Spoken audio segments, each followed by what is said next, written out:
अस्सलाम वालेकुम दोस्तों। उम्मीद है आप सब खैरियत से होंगे।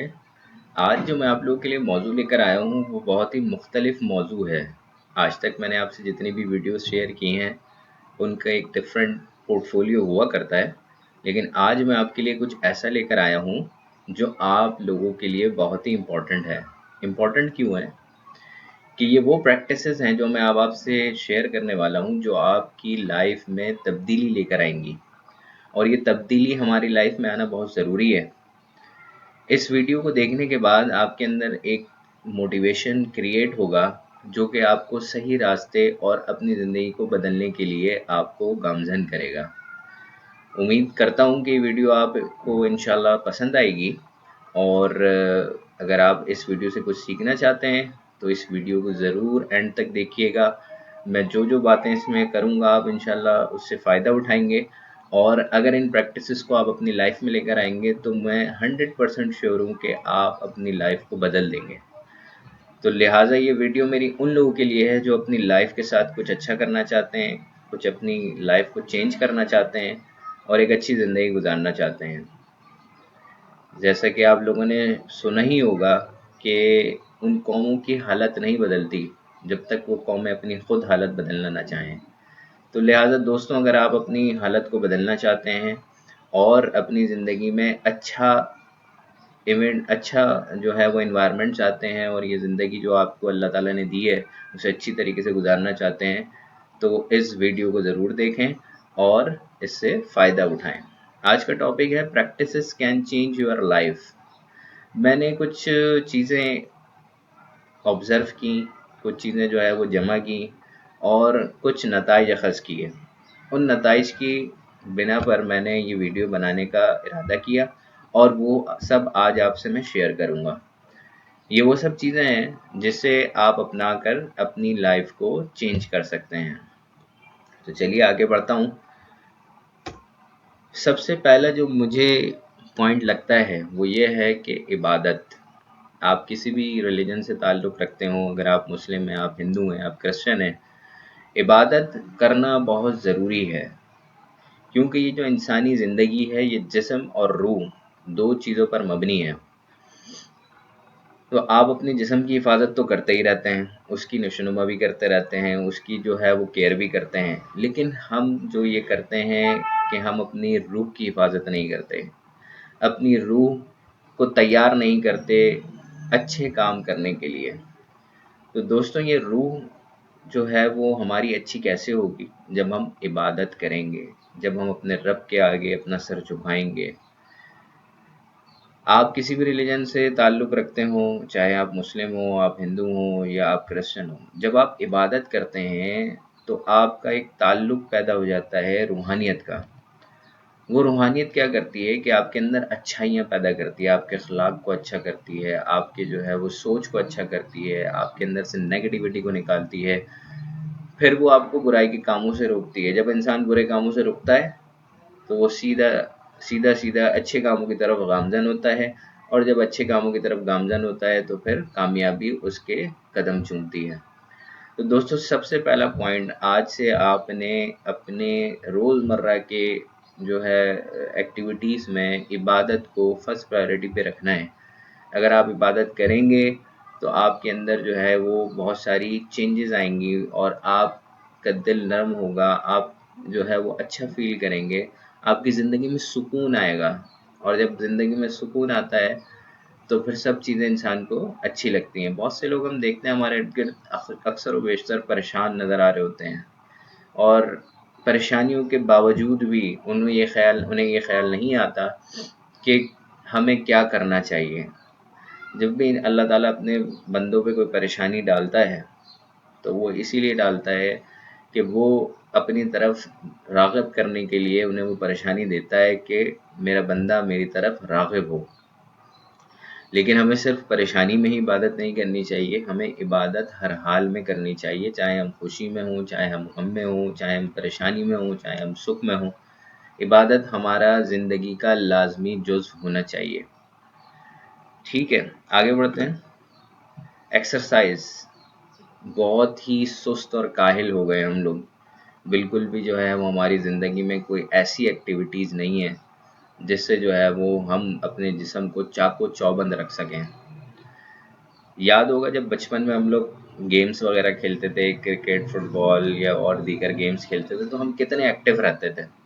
हम सुबह से लेके शाम तक हमारे जिस्म में वो एनर्जी होती थी जो हम आजकल नहीं फ़ील करते। जब हम अपनी प्रोफ़ेशनल लाइफ़ में आ जाते हैं, होता क्या है कि जब हम अपनी प्रोफ़ेशनल लाइफ़ में आ जाते हैं तो हमने इन चीज़ों को अपनी लाइफ़ से निकाल दिया होता है। बस सुबह उठते हैं, ऑफ़िस जाते हैं, ऑफ़िस से आते हैं, तो वो ऑफ़िस से आने-जाने में और ऑफ़िस के काम करने में, आने के बाद हमें ऐसा लगता है कि हम बहुत थक गए। सिर्फ़ आप 1 हफ़्ते मेरी इस जो एक्सरसाइज की मेरी जो आपके लिए राय है, अगर आप इसको इस्तेमाल करके देखें, 1 हफ़्ते इसकी प्रैक्टिस करके देखें, आप देखें पूरा 1 हफ़्ते के बाद आप ऑफिस भी जाएंगे, आप जो है वो पूरा दिन काम भी करेंगे, उसके बावजूद आप अपने आप को एक्टिव महसूस कर रहे होंगे, आपके अंदर एक एनर्जी होगी जो आप फील कर रहे होंगे। आप ज़्यादा टाइम नहीं दे सकते एक्सरसाइज को, आप 10 से 15 मिनट निकाल लें डेली के, 10 से 15 मिनट की हैबिट बना लें एक्सरसाइज करने की। इस एक्सरसाइज को अगर आपने अपना लिया तो आप पूरा दिन एक्टिव रहेंगे, और जब आप एक्टिव रहेंगे तो आपके सारे काम अच्छे होंगे। अब अगर आप थके हुए हैं, आप ऑफिस से काम करके आए हैं, अब घर को आपको फैमिली को टाइम देना है, और या बच्चे को स्टडी करानी है, या उनको कहीं लेके जाना है, या उनके कोई काम आपने करने हैं, तो आप इतने थके हुए होंगे वो आप चीज़ें परफॉर्म ही नहीं कर पाएंगे। जब आप वो चीज़ें परफॉर्म नहीं कर पाते तो वो एक बर्डन लाइफ पे बढ़ता जाता है, लव बढ़ता जाता है, बढ़ता जाता है, और आप जो है वो आपकी लाइफ जो है वो उलझन पैदा करना शुरू कर देती है आपके लिए। क्योंकि जब आपके पास वर्कलोड बढ़ता जाता है और वो काम बर्डन होता जाता है तो आप परेशान होना शुरू हो जाते हैं।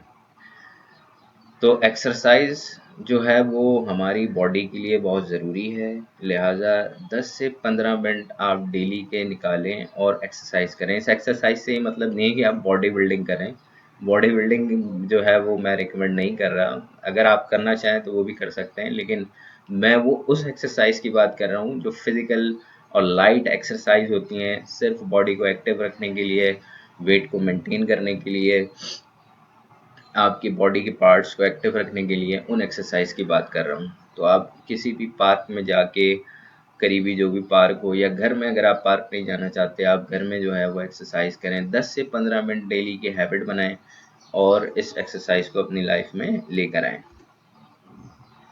हाइजीनिक फूड और टाइम।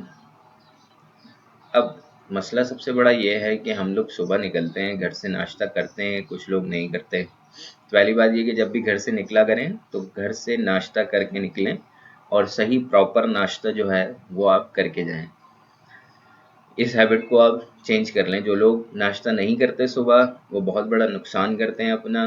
उनके लिए ये ज़रूरी है कि वो सुबह ऑन टाइम सही नाश्ता करके घर से निकलें। दूसरा ये कि दोपहर का खाना, अब जब हम ऑफिस चले जाते हैं तो वहाँ पर हमें जो है वो बाहर का कुछ खाना पड़ता है, या फिर मोस्टली हम, बहुत से लोग ऐसे होते हैं जो नहीं खाते, और जो कुछ भूख जिनको ज़्यादा लगती है वो लोग खा भी लेते हैं बाहर से। और कुछ ऑफिसेज़ में ऐसा होता है कि वहाँ पर फैसिलिटी अवेलेबल होती है कुछ कंपनीज़ में, और कुछ कंपनीज़ में ये फैसिलिटी मौजूद नहीं होती। तो आपने इस चीज़ को मेंटेन करना है। देखें, हाइजेनिक फूड ऑन टाइम का मतलब ये है कि आप पहले तो ये कि आप बाहर के खाने बिल्कुल नहीं खाने, बाहर के खाने अपनी लाइफ से निकाल दें, अपनी डिक्शनरी से निकाल दें, क्योंकि बाहर का जितना भी फूड है वो सब नुकसानदेह है, किसी भी तरीके से आपके लिए फ़ायदेमंद नहीं है। उस फूड को खाने से बेहतर ये है कि आप ना खाएं। सेकंड ये कि आपने किस तरीके से करना है कि आपने घर से कुछ ना कुछ अपना टिफ़िन या लंच बॉक्स या कुछ भी जो भी आपके पास अवेलेबल है, आपने अपने दोपहर के खाने का इंतज़ाम करके जाना है। अगर आपके ऑफिस में या आपकी कंपनी में फैसिलिटी अवेलेबल नहीं है तो आपने अपना इंतज़ाम करना है, क्योंकि जब आप अच्छी ग़िज़ा खाएंगे तो आपके अंदर बीमारियां पैदा नहीं होंगी, आपकी बॉडी जो है वो बिल्कुल सही रहेगी। क्योंकि ज़्यादातर खाने का जो सिस्टम है वो मैदे से है। जब अब मैदे में उल्टी सीधी चीज़ें जाती हैं तो वो जिस्म में बीमारियां पैदा करती है, और आप साल में 5-6 बार अगर बीमार रहते रहेंगे और ये बीमारियां आगे जाके बढ़ जाती हैं, तो बीमार आदमी जो है वो कुछ नहीं कर सकता। इसलिए अगर आपने तंदुरुस्त रहना है तो आज से आप बाहर के खाने अपनी लिस्ट से निकाल दें, अपने डिक्शनरी से निकाल दें और घर के खानों पे आप इज्तनाब करें और घर के खानों पर जो है वो आप फोकस करें। ठीक है, आगे बढ़ते हैं। फ्रेंड्स एंड फैमिली टाइम निकल गया हमारी ज़िंदगियों से सब कुछ। न हम फैमिली को टाइम देते हैं, न फ्रेंड्स को टाइम देते हैं। अच्छा, यहाँ फ्रेंड्स से मुराद ये कि अच्छे फ्रेंड्स, ऐसे नहीं जो जिनके साथ आप बैठ के अपना भी और उनका भी वक्त ज़ाया कर रहे हो। यहाँ पे अच्छे फ्रेंड्स बनाएं।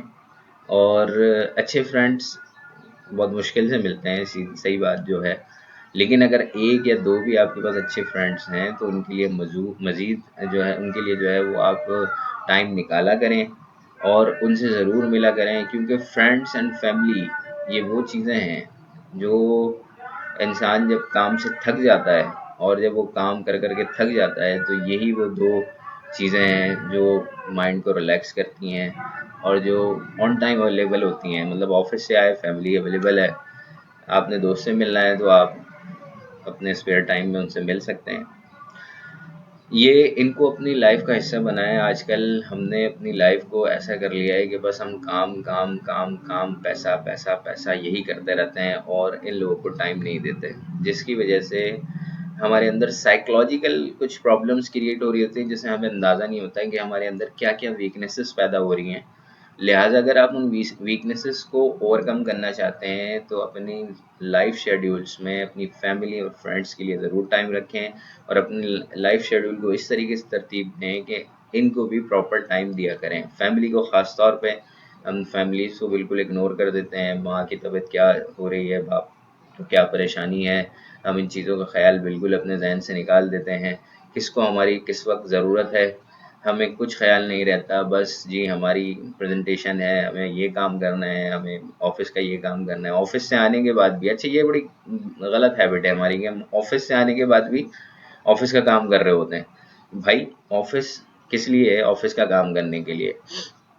अपनी इंटेंशन जब आप ऑफिस में हैं तो आप अपनी फुल इंटेंशन अपने काम पर रखें और जो उसका टाइम है, अगर 9 to 5 आप जॉब करते हैं तो अपने काम को 9 to 5 में ही निपटाएं। टाइम मैनेजमेंट करें। अगर आप मिसमैनेज करेंगे चीज़ों को तो आपकी अपनी लाइफ भी डिस्टर्ब होगी, आपका काम भी डिस्टर्ब होगा, आपका प्रोफेशन भी डिस्टर्ब होगा और ये आपकी सीधी सीधी एक वीकनेस है कि आपके अंदर टाइम मैनेजमेंट नहीं है, आप काम को अपने टाइम पर नहीं कर पाते। तो ये समझ लें, आप ये देख लें कि अगर आप नहीं कर पाते अपने काम को टाइम पर, इसका मतलब ये आपकी वीकनेस है। तो लिहाजा आपको अपने ये वीकनेस को ख़त्म करना है और इस वीकनेस को ओवरकम करना है। तो आपने अपने काम को टाइम पर ऑन टाइम फिनिश करना है और जब आप ऑफिस में चले जाएं या आप कंपनी में चले जाएं तो आपका इंटेंशन अपने काम पर होना चाहिए और जब आप फैमिली के साथ हों तो आपकी टोटली इंटेंशन अपनी फैमिली के साथ होनी चाहिए। ऐसा ना हो बैठे तो फैमिली के साथ हैं लेकिन दिमाग में चल रहा हो कि कल ऑफिस में क्या करना है या आज ऑफिस में ये हुआ, अब मुझे क्या करना है। इस तरह से नहीं होना चाहिए। जहाँ जिस वक्त मौजूद हो उस वक्त टोटली इंटेंशन रखनी चाहिए। ठीक है, आगे बढ़ते हैं। 6 to 7 आवर स्लीपिंग बहुत ही ज़्यादा इस वक्त मैं अपने इर्द गिर्द देखता हूँ कि हमने जो है वो अपने सोने का जो वक्त है उसमें जो है वो बहुत गड़बड़ की हुई है। हमारा ना सोने का टाइम है ना कोई खाने का टाइम है। 6 to 7 आवर्स डेली आपने स्लीपिंग लेनी है और रात अल्लाह ताला ने बनाई है सोने के लिए, जो कि आजकल हम जाग के गुजारते हैं। और बहुत से लोग जो है वो 4 बजे और 5 बजे उनकी नींद होती है और फिर सुबह उन्हें 9 बजे ऑफिस में भी पहुंचना होता है। तो लिहाजा क्या होता है कि डेली या तो वो लेट पहुंच रहे होते हैं या फिर वो एक्टिव नहीं होते, क्योंकि जब तक आपकी नींद पूरी नहीं होती, आपकी बॉडी पूरी रिलैक्स नहीं होती, आप उस वक्त तक जो है वो बिल्कुल तैयार नहीं होते किसी को कोई काम करने के लिए। तो लिहाजा अपने ऑन टाइम आप जो है वो स्लीपिंग करें और 6 to 7 आवर्स बहुत जो है वो अच्छा टाइम है। आप इससे ज़्यादा सोएंगे तो आप ज़्यादा जो है वो सुस्त महसूस करेंगे अपनी बॉडी को। इससे कम सोएंगे तो भी आपके साथ यही सिचुएशन होगी। 6 to 7 या 8 आवर्स, बस इससे ज़्यादा आपने नहीं सोना, क्योंकि जो ज़्यादा सोता है वो क्या कहते हैं, खोता है। तो ज़्यादा नहीं सोना, ये ज़िंदगी बहुत छोटी है, इसे कम सो के गुजारना है। जितनी उसकी ज़रूरत है सिर्फ उतनी ही देनी है, लेकिन ऑन टाइम देनी है।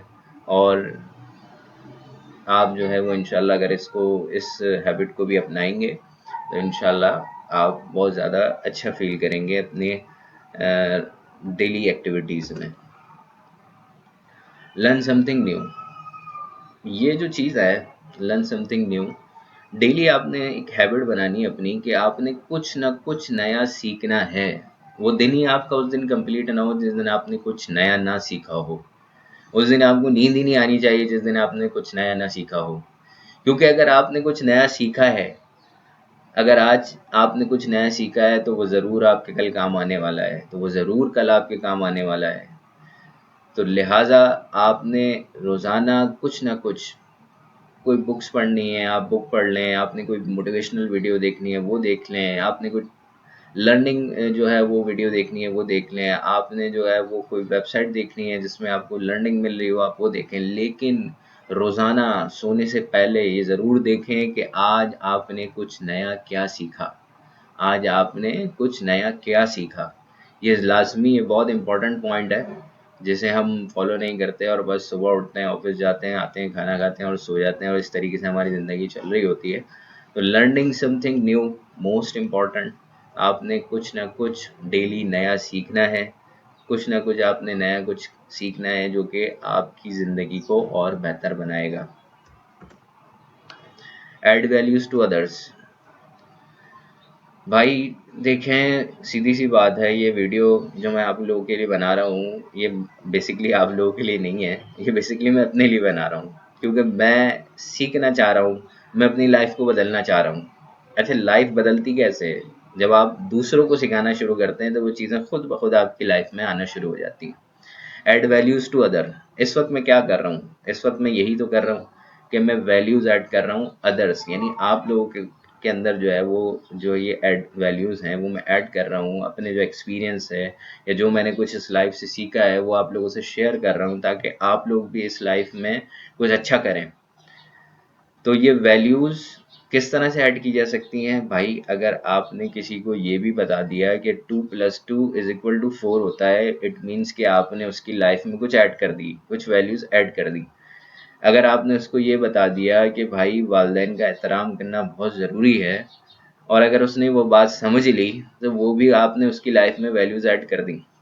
अगर आपने उसको ये बता दिया कि भाई आपका सही प्रोफेशन क्या है और आप किस फील्ड में हो और आप किस फील्ड को आपको चूज़ करना चाहिए, अगर आपने उसको ये बता दिया तो ये भी आपने उसकी लाइफ में कुछ वैल्यूज़ ऐड कर दी। तो भाई कुछ ना कुछ लोगों के अंदर उनकी उनकी नॉलेज को बढ़ाने के लिए, उनकी स्किल्स को बढ़ाने के लिए, उनकी एबिलिटीज़ को बढ़ाने के लिए, उन्हें मोटिवेट करने के लिए कुछ ना कुछ आप लोगों के लिए करें।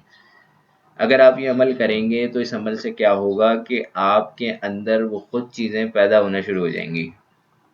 सपोज़ मैं अगर बोलूँ कि मुझे जो है वो एचआर जो है वो हेड बनना है, सपोज़ मैं आपसे एक बात करता हूँ कि एचआर हेड बनना है। अब मैं एचआर हेड कैसे बनूँगा? मैं ऐसे बन सकता हूँ कि जब मैं लोगों को उसके बारे में बताऊँगा, उस फील्ड के बारे में बताऊँगा, तो लर्निंग मेरे अंदर खुद ब खुद तेज़ होना शुरू हो जाएगी क्योंकि मुझे एक चीज़, मेरे अंदर एक भूख पैदा हो जाएगी कि यार मुझे लोगों को बताना है, मुझे लोगों को सिखाना है। तो जब मैं लोगों को सिखाना है तो इससे पहले मुझे खुद सीखना पड़ेगा और जब मैं खुद सीखूँगा तो ही लोगों को सिखाऊँगा। तो इस तरीके से आपके अंदर एक जो है वो भूख पैदा हो जाती है और इस भूख से दूसरे लोगों की प्यास बुझती है और आप इस प्यास को बुझाने के लिए जो है वो कोशिश करते रहा करें। अपनी रोज़मर्रा की ज़िंदगी में ये प्लान कर लें कि यार मैंने कुछ ना कुछ आज करना है। आप किसी भी तरीके से करें, तरीके बहुत सारे हो सकते हैं। आप यूट्यूब चैनल बना लें, उससे लोगों को जो है वो गाइड करें। बहुत से लोग आपको शुरू-शुरू में लोग नहीं देखेंगे, 1 आध 2 व्यूज़ आएँगे आपको, लेकिन अगर आप अच्छा काम कर रहे हैं, अगर आप अच्छी बात बता रहे हैं और नेक नियति के साथ बता रहे हैं, तो लोग आपको फॉलो करना शुरू कर देंगे और वो उनकी लाइफ में क्या-क्या चेंजेस लेकर आएगा, उसका आप अंदाज़ा नहीं कर सकते। मुझे नहीं पता ये जो वीडियो मैं इस वक़्त बना रहा हूँ, इस वक़्त इसका इम्पैक्ट लोगों पर क्या आएगा, इससे लोग कितना सीखेंगे, लेकिन मैं ये जानता हूँ कि मैं एक कोशिश कर रहा हूँ, मैं कुछ अच्छा करने की कोशिश कर रहा हूँ और वो मैं करता रहूँगा। चाहे उसके मुझे रिज़ल्ट्स मिलें या ना मिलें, एक बंदे ने भी अगर इस पे इसको फॉलो कर लिया और उसकी लाइफ बदल गई, मेरा काम हो गया। ठीक है दोस्तों, आगे बढ़ते हैं। Dream for self actualization. अच्छा, ये तीनों points, learn something new, add values to others और ड्रीम फॉर सेल्फ एक्चुअलाइजेशन, ये असल में तीनों पॉइंट्स कुछ लिंक हैं। अगर आप कुछ नया सीख रहे होंगे तो आप लोगों को डिलीवर करेंगे, ठीक है। अच्छा, जब अगर आप जब लोगों को डिलीवर करना शुरू करते हैं तो फिर आप ये थोड़ा सा अपने अंदर एक फील पैदा करें कि यार मुझे जो है वो किसी मुकाम पर पहुंचना है, ठीक है ना। किसी मुकाम पर कैसे पहुंचना है, सपोज अगर मैं एक यूट्यूबर की बात करूं, अगर मैं एक यूट्यूबर हूं तो मैं ये चाहता हूं कि यार मेरे पास जो है वो मेरे तो 1 मिलियन फॉलोवर्स हों, फॉर एग्जांपल एक मैं आपसे बता रहा हूं। तो मैं ये एक और वो मुझे मतलब मेरी बताई हुई बातों को सीखें और उन पर अमल करें और अपनी लाइफ को बदलें, मेरे मेरा एक ड्रीम है, ठीक है ना। एक मिसाल दे रहा हूँ, बाकी आप और भी इसको दीगर पहलू में देख सकते हैं। तो सेल्फ एक्चुअलाइजेशन क्या है कि आपको लोग सराहें और आपके काम को सराहें। तो इससे क्या होता है कि मैं सपोज अगर ये वीडियो बना रहा हूँ अगर आप लोगों के लिए, तो अगर आप इसको लाइक करेंगे, कमेंट्स करेंगे, मुझे अप्रिशिएट करेंगे, तो इससे क्या होगा कि मेरे अंदर एक अच्छा एहसास पैदा होगा और मेरा मोटिवेशनल लेवल बढ़ेगा और मैं आप लोगों के लिए मज़ीद और काम करूँगा। लेकिन अगर आप मुझे डिमोटिवेट भी करेंगे तो भी मैं काम करता रहूँगा, क्योंकि मेरा मोटिवेशन लेवल वैसे ही अच्छा है। मैं सिर्फ अपने लिए काम कर रहा हूँ और अपने आप को बेहतर करने के लिए कर रहा हूँ। तो उससे असर क्या होगा कि आप लोगों के अंदर भी बेहतरी आएगी, उसके सर्कमस्टांस, उसके जो रिजल्ट्स हैं वो आप लोगों के पास भी आएंगे इंशाल्लाह। लेकिन ड्रीम फॉर सेल्फ एक्चुअलाइजेशन ये भी इंसानी ज़िंदगी के लिए बहुत ज़रूरी है। अपनी लाइफ को ड्रीम करें और इस तरह के कोई काम करें जिससे जो है वो आपको सेल्फ एक्चुअलाइजेशन मिले। Daily set your schedule. हम अपनी डेली लाइफ का कोई शेड्यूल नहीं बनाते, बस जैसा जैसा चल रहा है, ऑफिस जाना है, ऑफिस से आना है, उसके बाद बैठ जाना है, लेट जाना है, टीवी देखना है, खाना खाना है, सो जाना है। कोई शेड्यूल नहीं है हमारी लाइफ का। हमें डेली अपनी लाइफ का कोई शेड्यूल बनाना चाहिए जिससे हम उसको फॉलो कर सकें। लेकिन डिसिप्लिन जो है ना बहुत ज़रूरी है लाइफ में। डिसिप्लिन अगर आपकी लाइफ में नहीं है तो आप जो है वो मतलब इंसान नहीं, फिर आप खुद समझ सकते हैं कि आप क्या हैं, क्योंकि इंसान वही है जिसकी ज़िंदगी में डिसिप्लिन हो। बगैर डिसिप्लिन के तो जानवर भी ज़िंदगी गुजार लेते हैं। तो आपने जानवर नहीं बनना, आपने इंसान बनना है। तो लिहाजा आपने अपनी डेली शेड्यूल को सेट करना है। अब वो आप एक दिन पहले कर लें या आप सुबह उठ के कर लें, लेकिन आपने डेली शेड्यूल करना है। उस डेली शेड्यूल बनाने से 5 मिनट लगेंगे आपको पूरा अपना डेली शेड्यूल बनाने के लिए। रात को सोने से पहले बना लें या फिर सुबह जब आप ऑफिस जाने से पहले अपने डेली शेड्यूल को मेंटेन कर लें। अपनी प्रायोरिटीज़ को देख लें कि आज मेरी किस किस काम की प्रायोरिटीज़ हैं, उनको उस तरह से सेट कर लें। तो ये अपनी ज़िंदगी में बहुत ज़रूरी है, आप इसको ले आएँ, क्योंकि आप अगर इस तरीके से चलेंगे तो बहुत सारी चीज़ें आपकी टाइमली, जैसे जो अभी हम पीछे बात कर रहे थे कि हमें चीज़ों को टाइम पे ख़त्म करना चाहिए, तो वो इस तरीके से आपकी लाइफ में आता जाएगा। Set goals for 5 and 10 years। होता क्या है कि हम डॉक्टर बन गए, इंजीनियर बन गए, एचआर प्रोफेशनल बन गए, मैनेजर बन गए, सेल्स एग्जीक्यूटिव बन गए, जो भी हमने, इंजीनियर बन गए, टेक्निकल सुपरवाइजर बन गए, जो भी हमने अपने जो गोल सेट किए आज से 5 साल पहले या 10 साल पहले या 15 साल पहले, वो हमने अचीव कर लिए। अब आगे के गोल्स हम सेट नहीं करते। मतलब हम अपने प्रोफेशनल लाइफ में आ गए जी, आपको इंजीनियर बन गए, आपको नौकरी मिल गई, उसके बाद आप बस नौकरी किए जा रहे हैं और कोई आगे का प्लान नहीं है आपके पास कि यार मुझे 10 सालों में मजीद आगे कहाँ जाना है, 5 साल में मजीद कहाँ जाना है। बहुत से लोग करते हैं और बहुत से लोग नहीं करते। अब जो लोग करते हैं वो तो अपनी लाइफ में कुछ ना कुछ अचीव कर जाते हैं। अच्छा, कुछ लोग ऐसे होते हैं कहते हैं यार 5 साल बाद, 10 साल बाद किसने क्या देखा है, अभी जिंदगी का कुछ पता नहीं। तो भाई, जब आप 9 मैट्रिक में थे तो उस वक्त भी तो आप सोच रहे थे कि मुझे डॉक्टर या इंजीनियर बनना है। और अगर उस वक्त ये ना सोचते कि मुझे डॉक्टर या इंजीनियर बनना है या अपने गोल्स को सेट नहीं करते, तो फिर आज क्या होता? आज क्या होता? फिर आप बोल लेते यार काश। ये जो काश है ना, ये काश, ये जिंदगी की सबसे बड़ी सजा है, काश।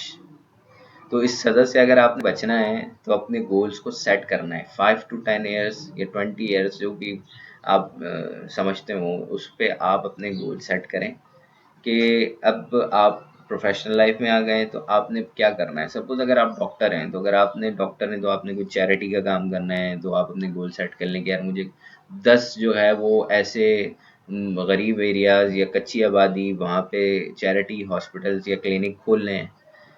या फिर आपने अपनी प्रोफेशनल स्किल्स को जो आपने हासिल किए हैं उनको 10 या 20 या 100 लोगों में आपने डिस्ट्रीब्यूट करना है, मीन्स उनको सिखाना है, उनको लर्निंग देनी है। कुछ भी आप गोल्स कर सकते हैं, ठीक है ना। तो ये गोल्स सेट करना बहुत ज़रूरी है आपकी लाइफ में। अगर आपके पास एक पैटर्न होगा या आपको पता होगा यार मुझे जाना कहाँ है, तो आप उसकी तैयारी करोगे। जब आपको पता ही नहीं होगा कि आपने जाना कहाँ है, तो आप तैयारी क्या करोगे। तो अपने लाइफ के जो है वो गोल्स ज़रूर सेट करें, ठीक है। देखिए ज़िंदगी या मौत तो अल्लाह के हाथ में है, ठीक है ना। लेकिन बात ये है कि जो ज़िंदगी है उसे भी तो जीना है ना। अगर आप 10 साल बाद भी ज़िंदा हैं और अगर आज अगर आपने अपने गोल सेट नहीं किए, तो फिर 10 साल बाद आप क्या बोलेंगे, काश यार मैं 10 साल पहले ये सोच लेता। ठीक है, तो आगे बढ़ते हैं। बी पॉजिटिव, बहुत ही मुश्किल काम है ये। बी पॉजिटिव लगता बड़ा आसान सा लफ्ज़ है, बी पॉजिटिव। हर जगह से हमें नेगेटिविटी मिल रही होती है। जिस एनवायरनमेंट में, घर में भी आप रह रहे होते हैं, तो वहाँ पर भी बहुत सारी नेगेटिविटीज़ होती हैं। लेकिन अगर आप पॉजिटिव माइंड हैं, अगर आप पॉजिटिव माइंड हैं, तो आप ये सारी नेगेटिविटी को माइनस कर सकते हैं। आप कहीं भी हों, आप ऑफिस में हो, आप कंपनी में हो, आप रेस्टोरेंट में हो, आप जो है वो पार्क में हो, ये हर जगह आपको हर तरह के लोग मिलते हैं और हर बंदे की अपनी एक अप्रोच होती है। तो ये नेगेटिविटी क्या होती है कि नेगेटिविटी आपको, मतलब एक यूँ कहूँ तो एक दीमक है जो खा जाती है। तो आपने पॉजिटिव रहना है, हर चीज़ को पॉजिटिव सोचना है कि अगर बहुत से लोग आपके खिलाफ नेगेटिव भी जा रहे होंगे, तो एक कई जगह मैंने एक जगह पढ़ा था, तो वो लिखा हुआ ये था कि जब चीज़ें तुम्हारी मुखालिफ हों, तो समझ जाओ कि तुम कामयाब होने वाले हो। अब ये जो जुमला है कि जब चीज़ें तुम्हारे मुखालिफ हों, तो तुम समझ जाओ कि तुम कामयाब होने वाले हो। तो इस जुमले के अंदर उसने बता दिया कि तुम्हारी पॉजिटिविटी क्या होनी चाहिए, कि तुम्हें यही सोचना चाहिए कि मैं कामयाब होऊंगा, मैं कामयाब होने वाला हूँ, ये सब लोग मेरे मुखालिफ हैं, ये सारी चीज़ें मेरे मुखालिफ जा रही हैं, लेकिन मैं कामयाब होने वाला हूँ। तो डेट्स इट्स पॉजिटिविटी। बहुत ही ज़्यादा अच्छा इफ़ेक्ट आता है अगर आप पॉजिटिव सोचते हैं। आप अगर ऑफिस एनवायरनमेंट में काम करें, तो वहाँ पर बहुत से लोग ऐसे होते हैं जो आपके साथ अच्छा उनका सलूक नहीं होता। लेकिन अगर आप पॉजिटिव है ना, तो आप फील करेंगे कि कुछ वक्त के साथ साथ वो कितनी भी नेगेटिविटी कर ले, आप कुछ वक्त के साथ अगर आप उसके साथ पॉजिटिव हैं, वो खुद ब खुद सही होना शुरू हो जाएगा। इट्स माई एक्सपीरियंस, मैंने देखा है, करके देखा है। आप सही सीधा चलें, आप पॉजिटिव सोचें, वो खुद ब खुद कुछ वक्त के बाद खुद शर्मिंदा होगा और खुद सही हो जाएगा। आगे बढ़ते हैं। Don't be over confident. Over confidence जो है वो इंसान को ले डूबता है। कहीं कहीं ये काम भी आ जाता है, लेकिन वो टेम्परेरी काम आता है। अगर आपने लॉन्ग लाइफ चलना है, तो आपको कॉन्फिडेंट रहना पड़ेगा, लेकिन ओवर कॉन्फिडेंट नहीं होना। कॉन्फिडेंट रहना है, लेकिन ओवर कॉन्फिडेंट नहीं होना। अब क्या होता है कि जैसे सपोज अगर मैं किसी जॉब के लिए अप्लाई कर रहा हूँ, या मैं ये समझता हूँ कि मैंने किसी 3 अच्छी कंपनीज़ में जॉब की हुई है और उनकी अच्छी प्रोफाइल है, या एफएमसीजी या मल्टीनेशनल कंपनीज़ हैं, और मैं किसी भी कंपनी में अप्लाई करूँगा मुझे फ़ौरन जॉब मिल जाएगी। तो ये जो बिहेवियर है आपका कि मैं अप्लाई करूँगा और मुझे फ़ौरन जॉब मिल जाएगी, तो ये जो बिहेवियर है, ये ओवर कॉन्फिडेंट है भाई। ये ज़रूरी नहीं है कि आपको जॉब मिल जाए। हाँ, लेकिन आपने तैयार होना है, आपने अपनी तैयारी पूरी करनी है कि आप अगर किसी कंपनी में जॉब के लिए अप्लाई करते हैं, तो आप उस कंपनी के बारे में अपनी रिसर्च करें, अपनी जो आपकी स्किल्स एंड एबिलिटीज़ और नॉलेज है उनको देखें कि उस कंपनी के जो रिक्वायरमेंट्स है उसके मुताबिक हैं।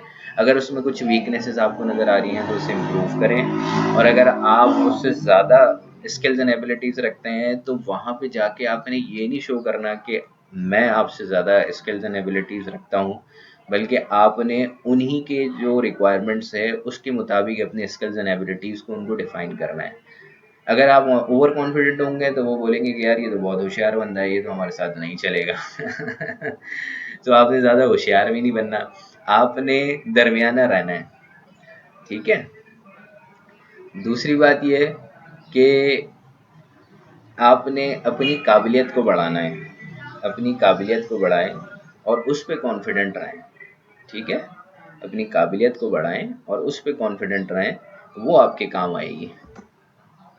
Don't be under estimate, under estimate नहीं होना। क्यों नहीं होना?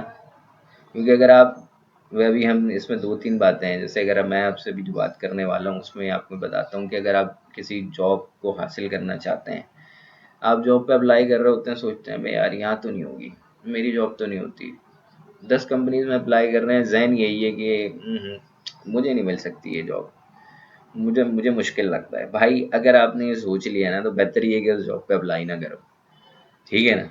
अगर कुछ काम करना है, कुछ ज़िंदगी में कुछ काम करना है, कुछ बिजनेस करना है, कुछ जॉब करनी है, कोई भी प्रोफेशन आपने ज्वाइन करना है, तो आप सबसे पहले ये जो डर है ना अपना कि नहीं, या ये जो आपकी सोच है, ये अपने अंदर से निकाल लो कि आप काम करने से पहले जो है ना वो अंडर एस्टिमेट हो जाओ। हाँ, कोई किसी दोस्त ने कोई बिजनेस बताया, अच्छा भाई ये बिजनेस कर लो, नहीं यार ये तो नहीं, मैं तो नहीं कर सकता, यार मैं नहीं कर सकूंगा।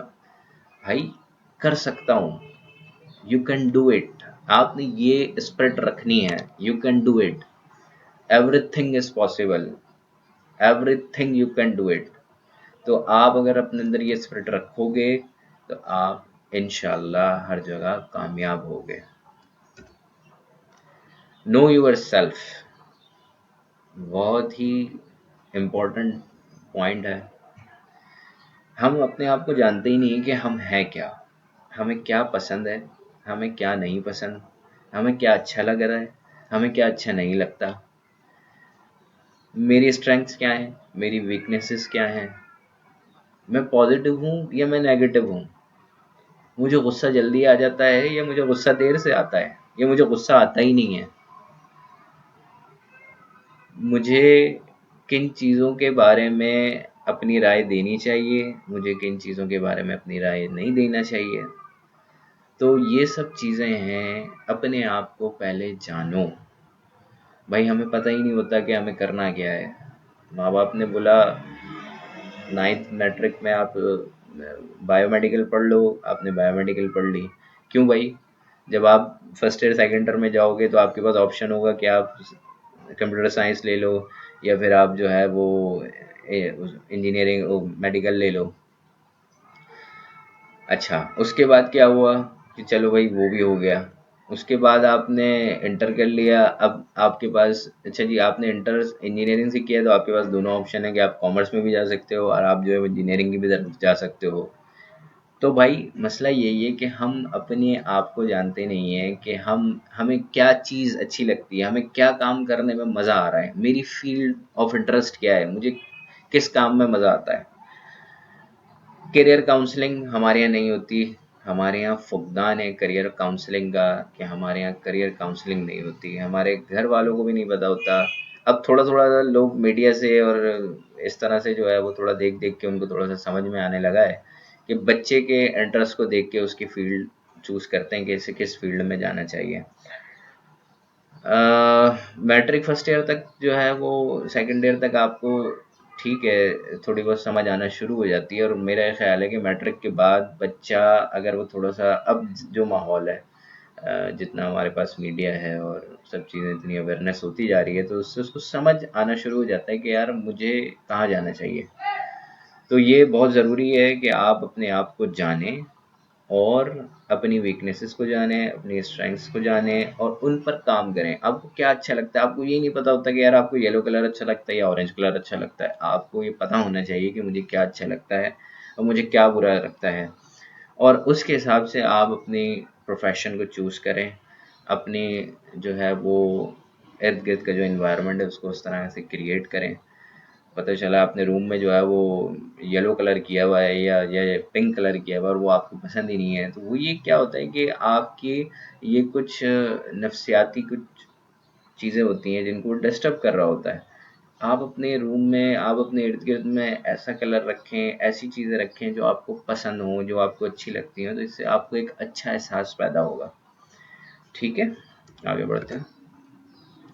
इम्प्रूव वीकनेसेस, वही वाली बात है कि आप अपनी वीकनेसेस को इम्प्रूव करें। अगर आपको इंग्लिश बोलना नहीं आती तो आप इंग्लिश सीखें। अगर आपको